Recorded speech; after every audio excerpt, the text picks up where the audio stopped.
What's up, everybody? It's JV here with JBM Sports Media, and we're going to be doing a little bit of NFL debriefing on the New York Jets and the Denver Broncos from yesterday's game in London.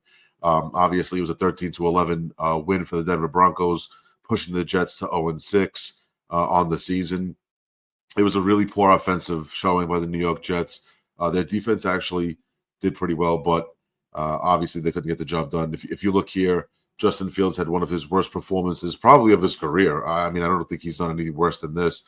9 for 17 for 45 yards, a 2.6 average per pass, no touchdowns, no interceptions. He was able to put 31 yards on the ground. As you see, Breece Hall was able to put 59 yards on the ground on 22 carries, but obviously he's really struggling to get to like that 4 to 5 yards a carry where you want him to be on the year with a 2.7 average yesterday. And Garrett Wilson, he was 3 for 13 on the day. He had 8 targets, so obviously there was some disconnect there between Wilson and Fields, and obviously Josh Reynolds was leading the team yesterday with 3 catches for 25 yards, and he had a long of 11 and was able to pick up the only first down through the air for the New York Jets yesterday, which was pretty embarrassing. Their defense, like I said, they played really well. They struggled to get off the field on third down again, which gave Denver some extra opportunities. But I really got to say, at the end of that first half, when it came to the coaching, Aaron Glenn really showed his poor clock management skills. He wasted some key timeouts that I thought he could have saved. And then with about 17 seconds left, he completely doesn't run a play, lets the 17 seconds are off the clock, and they go into halftime. And then at the end of the game, he had said, that he didn't want them to make a bad play and to possibly turn the ball over, which to me is not a great mentality to have. You should be able to trust your quarterback right there to throw down the field. Also, when it comes to Justin Fields, it really shows that he's struggling to read defenses. The offensive line is really doing a good job giving him protection, and he's just not rolling out and trying to extend plays with his feet, and then also try to even extend plays with his arm by just rolling out of the pocket. He's sitting in the pocket, and he's actually allowing himself to get sacked way more than he should be. And that's a discredit to the offensive line. The offensive line is doing everything they could. They're giving him ample time to throw, and he's just not making reads downfield. I was at the game last week against Dallas, and I saw firsthand that he was missing reads. But if you see this stat here, he's the first quarterback in history to have 0 interceptions and have no wins through 5 games. It's unbelievable. So he's not turning the ball over himself. He's just not making plays physically. He's not, like I said, he's not rolling out, trying to extend. He's not getting his key weapons involved enough. And like I said, if he doesn't see a play downfield, you have the ability to run, use your feet, and try to get as many yards as you can and just get to the next play. But that doesn't seem to be what's happening. And it's actually causing a lot of harm in the run game as well. It's putting a lot of pressure on Breece Hall to have to pick up extra yards on certain downs that he maybe wouldn't be touching the ball because they don't trust the pass game. So this is a major stat, to be honest with you. I don't think I've ever seen anyone that starts 0-6 or through 5 games, because I know he missed a game, and not turn the ball over but not have a win. It's wild to me, and to me, it's only something that could happen to a New York Jet. I literally think that would only happen to a New York Jet. But moving on, like I said, they have their full O-line. Vera Tucker is the only guy that's injured, and they have what seems to me they're doing their job and they're getting enough protection in key spots, in certain spots, and he's just not making plays downfield, not reading defenses correctly. But also, if you want to bring up, what's going to happen in the future now,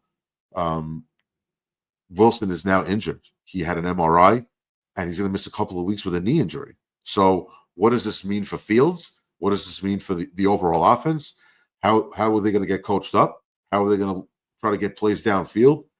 Who are they drawing those plays up for? There's a lot of questions. Is Breece Hall going to be involved in the passing game more? We don't know, because right now they're struggling in the run game. So they have a lot of unanswered questions, that are just going to be left on the table. And it's really staggering to me how this team hasn't had a win through a month and a half. And they could have won that game yesterday against Denver. They lose by 2 to a good team, literally just needed a field goal, and they could have won, and you just couldn't find an offensive rhythm yesterday to pick up the win and get off the snide here and get the first win of the year, while the rest of the division is just off and running.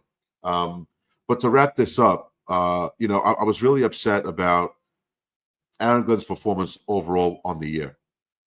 Not just yesterday. Yesterday to me was absolutely putrid with his clock management, the offensive play calling. I think Steve Wilks is also having a really bad year defensively as a defensive coordinator. But Aaron Glenn to me was brought in to be a symbol of promise and positivity and discipline. And this team looks like they have no positivity, no promise, and no discipline. There's a lack of urgency. Last week, Breece Hall fumbles on the 8-yard line on a drive that they had driven down the whole field against Dallas just to get to the 8-yard line and fumble. Yesterday, they looked like they had no sense of urgency, trying to move the ball downfield, create points, looked like they want to put pressure on defenses, and it didn't look like that at all. And I think that's coaching. This team has way too much offensive talent, in my opinion, to be 0-6.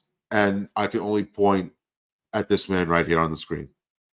I really do think it's unfortunate because he was a great player as a New York Jet, and I thought that he would bring this organization to new heights, and I thought he would turn it around. And to me, it just hasn't happened, and I think he's in way over his head. I really think this may be a one-and-done year for him. Call that a hot take. Call it however you want. You could say I'm crazy. Leave comments down below. But I really don't see how anything positive is going to come out of this year for the Jets to say next year that he's the guy moving forward. I really don't. And with that being said, I really think that it's putting Justin Fields in a bad position. It's putting the rest of the offense in a bad position. Like I said, Sauce Gardner just signed here long-term. Garrett Wilson signed here long-term. What does that say? It says that those guys are committed, but we don't have any guidance to get those guys to the next level. And it just looks like Aaron Glenn right now is way in over his head. And the Jets are in a position that I didn't think they were going to be in, staring at an 0-6 record as they move into Week 7. I really think it's unfortunate, but it is what it is. Right now, if you look at the draft order, who's number one? You guessed it, the New York Jets.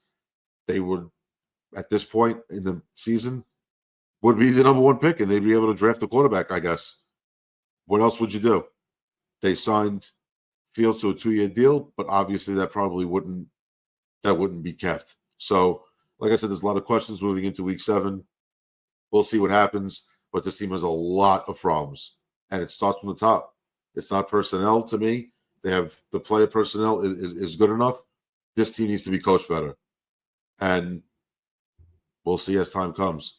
If you guys want to leave comments, please leave comments. Always subscribe and like and follow JBM Sports Media. This is your boy JV. Have a good night.